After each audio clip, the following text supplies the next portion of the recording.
मेरा संबंध एक अच्छे घराने से था, लेकिन मेरा भाई रात को भिखारी का भेष बदलकर बाहर निकल जाता। उसका ये राज बस मैं ही जानती थी।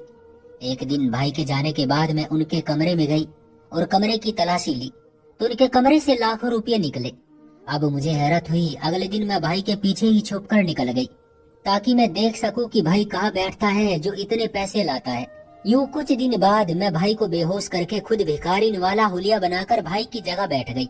थोड़ी देर बाद मेरी जान निकल गई जब मेरे साथ अभिषेक कहाँ है, वो भी आ जाए तो मंगनी की रस्म शुरू कर दी जाएगी। मेरी होने वाली सास की बात सुनकर माँ बहुत परेशान हो गई। उन्होंने इधर उधर भाई की तलाश में नजरें दौड़ाई मगर वो कहीं नजर न आया।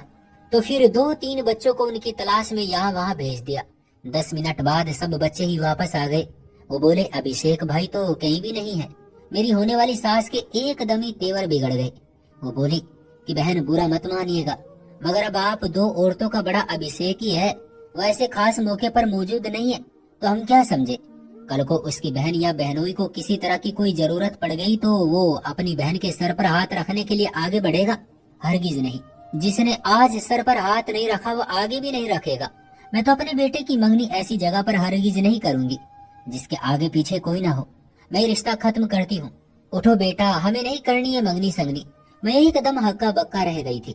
माँ ने मेरे होने वाले सास ससुर के सामने हाथ तक जोड़ दिए थे मगर वो तो शैतान बनी बैठी थी। उन्होंने अपने रिश्तेदारों को चलने का इशारा किया और आगे बढ़ गए। हम और हमारे रिश्तेदार यूं ही बैठे रह गए थे। मेरी आंखों से बेशुमार आंसू टूट कर गिर रहे थे। मैंने खुद को अपने कमरे में बंद कर लिया था। मुझे अपने भाई से बहुत नफरत महसूस हो रही थी। आखिर उसने मेरे साथ ऐसा क्यों किया? काश आज मेरे पिता जिंदा होते तो मेरे साथ ये सब न होता।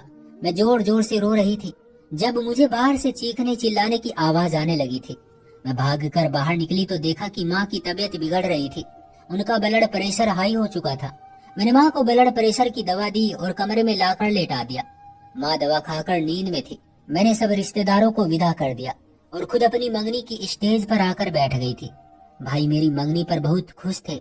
उन्होंने मुझसे कहा कि काजल, तुम बहुत खुश नसीब हो जो तुम्हें महेश जैसा लड़का मिला है। उन्होंने मेरी मंगनी की तैयारी पर जी खोलकर खर्च किया था क्योंकि हमारे घर के हालात बहुत अच्छे थे। हम खाते पीते लोग थे। जब बाबा जिंदा थे तो हमें तब भी किसी चीज की कमी नहीं थी और अब अभिषेक भाई बाबा के नक्शे कदम पर ही चल रहे थे। मगर भाई का आज का रवैया मुझे अंदर से हिला गया था। मैं अपनी किस्मत पर बैठी आंसू बहा रही थी जब मुझे बाहर का गेट खुलने की आवाज आई। मैं स्टेज से उठकर अपने कमरे की तरफ भाग गई क्योंकि मैं अभिषेक भाई का सामना नहीं करना चाहती थी। वो मेरी खुशियों के कातिल निकले थे। मैं अपने कमरे की खिड़की में जाकर खड़ी हो गई। मैं देखना चाहती थी कि ऐसा क्या जरूरी काम आ गया था उनको जो बहन की मंगनी छोड़कर चले गए। मगर सामने का मंजर देखकर तो मैं बौखला कर ही रह गई थी। हमारे घर में अजीब से हुलिये वाला और फटे पुराने कपड़ों वाला भिखारी दाखिल हो चुका था। वो बड़ा घबराया हुआ था और इधर उधर देखकर फूंक फूंक कर कदम उठा रहा था। वो अभिषेक भाई के कमरे की तरफ बढ़ रहा था। उससे पहले कि मैं शोर डालती ये देखकर मेरे कदमों तले से जमीन निकल गई कि भिखारी वाले कपड़ों में कोई और नहीं बल्कि मेरा अपना भाई था। अभिषेक भाई वो तो बहुत अच्छी जॉब करते थे। सुबह सवेरे घर से निकल जाते थे और शाम को ही लौट कर आते थे। फिर अब ये सब क्या था? अगर एक पल के लिए ये मान भी लिया जाए कि भाई शुरू से कोई जॉब करते ही नहीं थे तो भी बाबा इतनी जायदाद तो छोड़कर गए थे कि हमारा आसानी से गुजारा हो सकता था।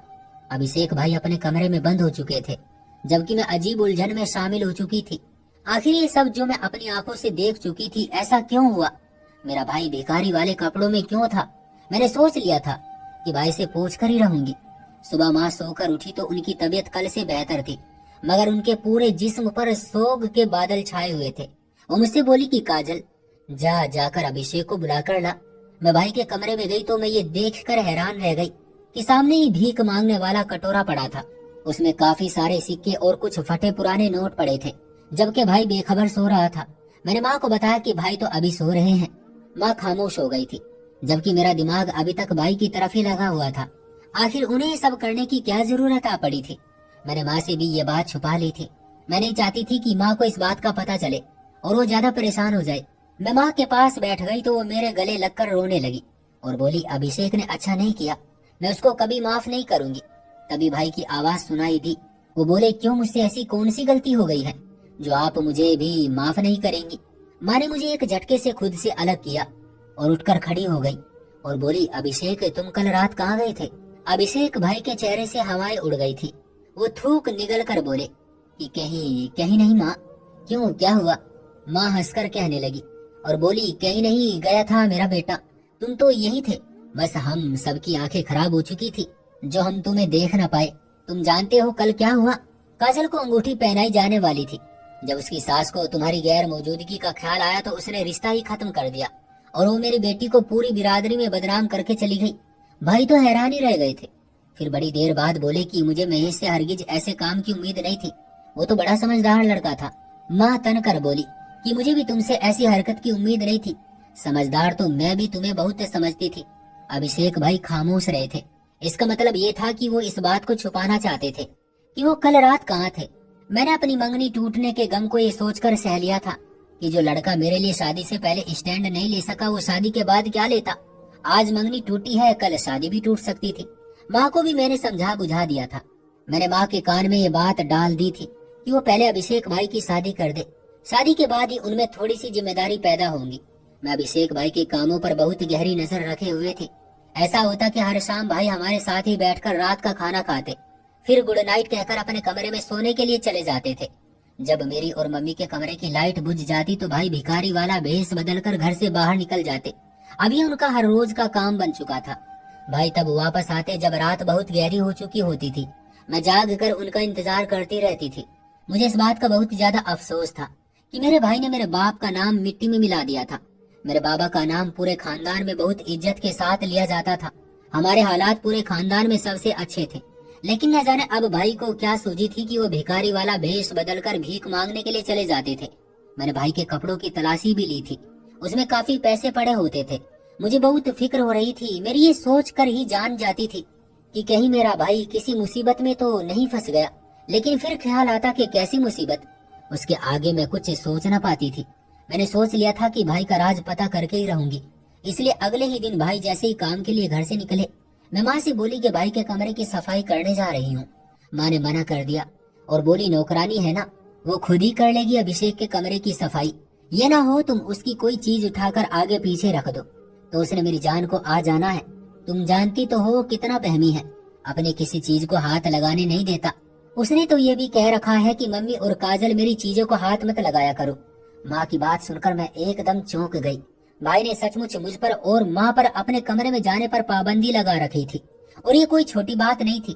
मैं माँ से बोली कि आप बिल्कुल भी फिक्र न करें, मैं भाई की चीजों को बहुत एहतियात से साफ करूंगी। बड़ी मुश्किल से मुझे अनुमति मिली तो मैं भाई के कमरे में चली गई। मैं एक एक करके चीज उठाकर देख रही थी। मैंने हर चीज को बड़े गौर से देखा। सफाई करते हुए भाई के साइड टेबल पर मुझे उनकी अलमारी की चाबी मिल गई। ये मेरी खुशकिस्मती ही थी। मैंने जल्दी से वो चाबी उठाई और भाई की अलमारी को खोलकर उसकी तलाशी लेने लगी। मैं हैरान ही रह गई थी कि भाई की अलमारी तो नोटों से भरी हुई थी। इतने पैसे तो मेरे बाबा के पास भी नहीं थे जितने मेरे भाई की अलमारी में पड़े हुए थे। मैंने माना कि बाबा अपने दौर में भी बहुत कुछ छोड़ कर गए थे। फिर भाई की जॉब भी काफी अच्छी थी, मगर ये सब मिलाकर भी इतने पैसे नहीं बनते थे जो मैं इस वक्त अलमारी में देख रही थी। अब मुझे भाई पर शक होने लगा था कि भाई को ये सारे पैसे भीख से मिले हैं, मगर उनको इतनी ज्यादा भीख मिलती कैसे थी? न जाने वो किस जगह जाकर भीख मांगते थे और क्या कभी उनको हमारे किसी जानने वाले रिश्तेदार ने नहीं देखा था? मैंने भाई की जासूसी करने का पूरा इरादा कर लिया था, इसलिए रात को भाई के पीछे घर से बाहर निकल गई। वो पैदल ही चल रहे थे, मैं भी उनके पीछे चलती रही। मेरे तो पैरों में दर्द शुरू हो चुका था, लेकिन उनका पीछा करने का इरादा मैं कर चुकी थी, इसलिए उनके साथ ही चलती रही। और आखिरकार भाई दूर रेलवे स्टेशन के पास जाकर बैठ गए और अपना सर झुका लिया और कटोरा सामने रख दिया। लोग आते जाते पैसे भाई के कटोरे में डालते जाते। मैं उन्हीं कदमों पर वापस लौट आई थी। मैंने भाई की भीख मांगने की जगह तो देख ली थी, अब बाकी का राज पता करना बाकी था। सुबह मेरी आंख बहुत देर से खुली थी। मैं जाकर माँ के पास बैठ गई तो उन्होंने मुझे बताया कि आज हम अभिषेक का रिश्ता देखने के लिए जा रहे हैं। मैं माँ की बात सुनकर परेशान हो गई थी, क्योंकि मुझे तो पता था कि रात होते ही भाई भीख मांगने के लिए चले जाते हैं। हम अभी ये बातें कर ही रहे थे कि भाई अपने कमरे से निकल आए और बोले, माँ आप ये किसके रिश्ते की बात कर रही हैं? माँ बोली, अभिषेक, मैं तुम्हारी शादी की बात कर रही हूँ। मैं चाहती हूँ कि अपनी बेटी से पहले अपना बेटा ब्याह लूं, ताकि काजल के विदा हो जाने के बाद मुझे बेटी की कमी महसूस न हो। भाई के तेवर बिगड़ चुके थे और वो बोले, नहीं मम्मी, मैं हरगिज अभी शादी नहीं कर सकता, पहले आप अपनी बेटी की शादी कर दे। फिर मैं भी सोच लूंगा कि मुझे शादी करनी है या नहीं। माँ तो दुखी हो चुकी थी और बोली, अभिषेक ये तुम कैसी बातें कर रहे हो मुझसे। एक दिन मर जाऊंगी, फिर मैं तुम्हारे पिता को क्या मुंह दिखाऊंगी कि मैंने अपनी बेटी की तो शादी कर दी है, लेकिन अपने बेटे की शादी के बारे में कुछ भी ना सोचा। अभिषेक भाई झुंझला कर रह गए। वो बोले, माँ आप मुझे ब्लैकमेल हरगिज मत करे, मैं शादी नहीं करना चाहता तो नहीं करना चाहता। माँ भाई के अटल अंदाज पर हैरान सी थी। मुझे तो भाई से इसी तरह की उम्मीद थी, इसलिए मुझे जरा भी फिक्र नहीं हुई। मैं जानती थी कि भाई रात को भीख मांगने जाते थे, अगर वो शादी कर लेंगे तो उनका राज सबको पता चल जाएगा। मैंने माँ को समझा बुझाकर चुप करवा दिया। मैं बोली कि अभिषेक भाई अब बच्चे नहीं है कि आप अपनी मर्जी उन पर चला रही हैं। जब वो शादी करना चाहेंगे तो आपको अपनी मर्जी बता देंगे। अभी कुछ दिनों के लिए अभिषेक भाई को तंग न करें। मैं चुप करके बैठ गई। मैं रात का बड़ी बेचैनी से इंतजार कर रही थी। जैसे ही रात हुई मैंने अभिषेक भाई के खाने में नींद की दवा डाल दी और वो अपने कमरे में चले गए और वो जाते ही सो चुके थे। तो मैं अभिषेक भाई के कमरे में जाकर उनका भिखारियों वाला फटा पुराना सूट ढूंढने लगी। भाई के वो कपड़े अलमारी में ही लटके हुए थे।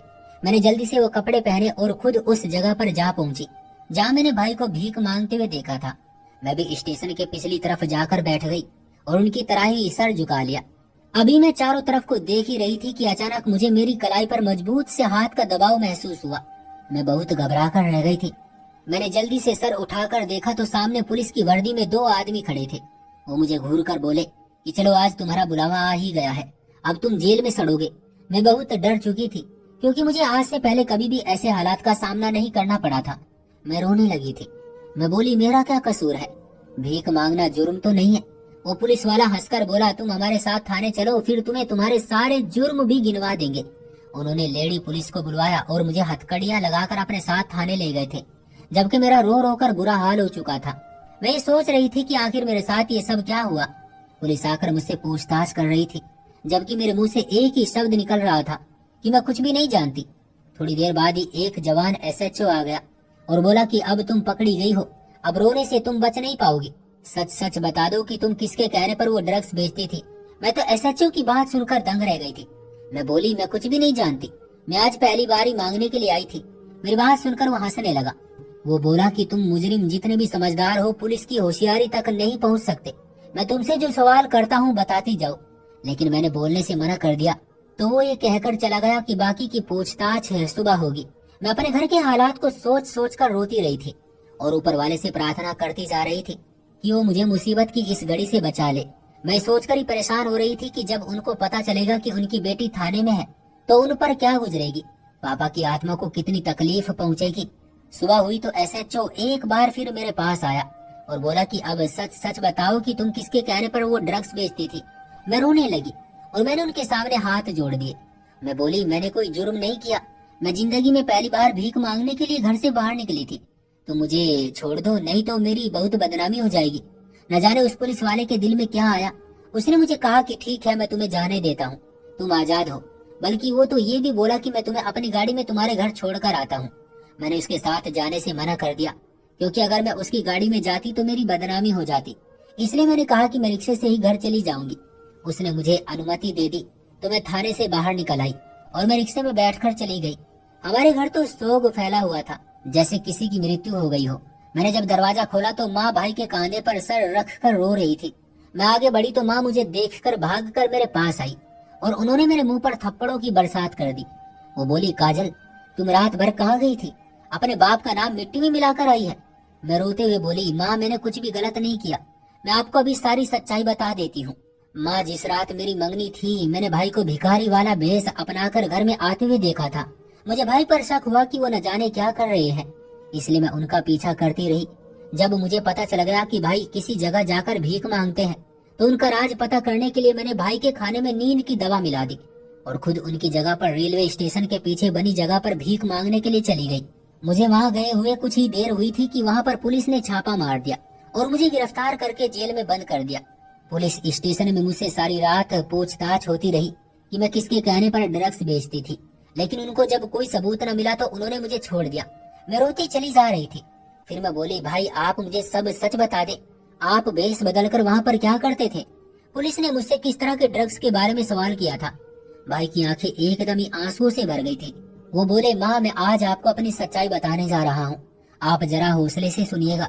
जब बाबा का स्वर्गवास हुआ तो मैं 18 साल का ही था। तब मुझ में इतनी समझ नहीं थी। मुझसे मेरे दोस्तों ने जैसा कहा मैंने वैसा ही किया। मैं अपने दोस्तों के साथ पार्टीज करने लगा था, नाच गाने की पार्टियों में जाने लगा। मैं जुआ भी खेलने लगा था। यहाँ तक कि मैं बाबा के सारे पैसे लुटा चुका था, जबकि मैंने अपनी पढ़ाई भी छोड़ दी थी। अब मेरे पास फूटी कौड़ी भी नहीं थी। मैं बहुत परेशान था। तब मुझे मेरे एक दोस्त ने कहा कि मैं तुम्हें रातों रात अमीर होने का तरीका बताता हूँ। मैंने उससे पूछा तो उसने कहा कि रेलवे स्टेशन के पास ड्रग्स का बहुत बड़ा अड्डा है। तुम वहाँ जाकर भिखारियों वाला भेष बदलकर ड्रग्स बेचा करना, तो किसी को तुम पर शक भी नहीं होगा और तुम माला माल हो जाओगे। मेरे उस दोस्त ने अपने एक जानने वाले से मुझे मिलाया और मैं उसके कहने पर ही ड्रग्स बेचने लगा था। हमारे हालात फिर से बेहतर होने लगे थे। मैं नहीं चाहता था कि आपको इस बारे में पता चले, इसलिए मैं सारा दिन घर से गायब रहता और कहता कि मैं जॉब करता हूँ। मैं तो घर से बाहर रहकर अपने दोस्तों के ही साथ आवारागर्दी करता था और सारी सारी रात ड्रग्स बेचता था। मुझे पता नहीं था कि ये सब हो जाएगा। मेरी बहन इस तरह पुलिस वालों के हत्थे चढ़ जाएगी। भाई बुरी तरह से रो रहे थे। मम्मी ने भाई के मुंह पर थप्पड़ दे मारा और बोली कि मैं श्राप देती हूँ ऐसी औलाद को जिसने मुझे हराम का एक निवाला खिलाया। मैं तुम्हें बता दूं अभिषेक, मैं तुम्हें पुलिस के हवाले कर दूंगी ताकि तुम यहाँ अपने किए की सजा भुगत लो और इस वजह से तुम्हारा परलोक ना बिगड़े। भाई रोने लगा। उसने माँ के आगे हाथ जोड़े और माफी मांगी। माँ मुझे माफ कर दो, मैं आइंदा ऐसा कुछ भी नहीं करूंगा। लेकिन माँ ने उनकी एक न सुनी और भाई को अपने साथ थाने ले गई और हवालात में बंद करवा दिया। भाई को ड्रग्स बेचने के इल्जाम में 5 साल की कैद की सजा सुना दी गई। माँ घर आकर बहुत रोई थी, लेकिन वो खुश भी थी कि दुनियावी सजा भुगत कर मेरा बेटा नरक से बच जाएगा। माँ घर आकर बहुत रोई थी, लेकिन वो खुश भी थी। मैं और माँ ही घर में रह गई थी। एक दिन मेरे लिए उसी एसएचओ ने रिश्ता भेज दिया जिसने मुझे गिरफ्तार किया था। माँ ने मेरे रिश्ते के लिए हाँ कह दी। मेरी शादी कर दी गई। शादी करके मैं बहुत परेशान थी कि न जाने एसएचओ मेरे साथ कैसा सलूक करेगा, लेकिन उसने मेरे साथ बहुत अच्छा किया और बोला कि तुम और तुम्हारे सब खानदान वालों ने मुझे बहुत प्रभावित किया है। मैं तुमसे शादी करने के लिए तैयार हो गया हूँ। मेरी शादी हो गई तो एसएचओ मेरी माँ को भी अपने घर ले आए थे क्योंकि उनके माँ बाप नहीं थे। माँ मेरे घर में बहुत खुश रह रही थी। फिर 5 साल की कैद की सजा काटकर जब भाई वापस आए तो माँ ने अपना घर बेचकर सारे पैसे भाई के हाथ पर रख दिए और बोली कि तुम इसके साथ अपना कारोबार शुरू करो। भाई ने जेल में अपनी पढ़ाई भी पूरी कर ली थी, इसलिए उन्होंने जब माँ के दिए हुए पैसों से कारोबार शुरू किया तो बहुत कामयाब हो गए और हम सब की जिंदगी सेट हो गई। मैं ऊपर वाले का बहुत बहुत धन्यवाद करती हूँ कि उसने हमें सुकून और खुशी दी। तो दोस्तों, ये थी हमारी आज की कहानी। आपका क्या कहना है इस कहानी के बारे में? कमेंट करके हमें ज़रूर बताएं। वीडियो को लाइक कर दीजिए और चैनल को सब्सक्राइब करके घंटी को दबाकर ऑल पर सेट कर लीजिए ताकि आने वाले वीडियो आपको तुरंत मिले। मुझे दीजिए अगली वीडियो तक इजाज़त। तब तक के लिए धन्यवाद।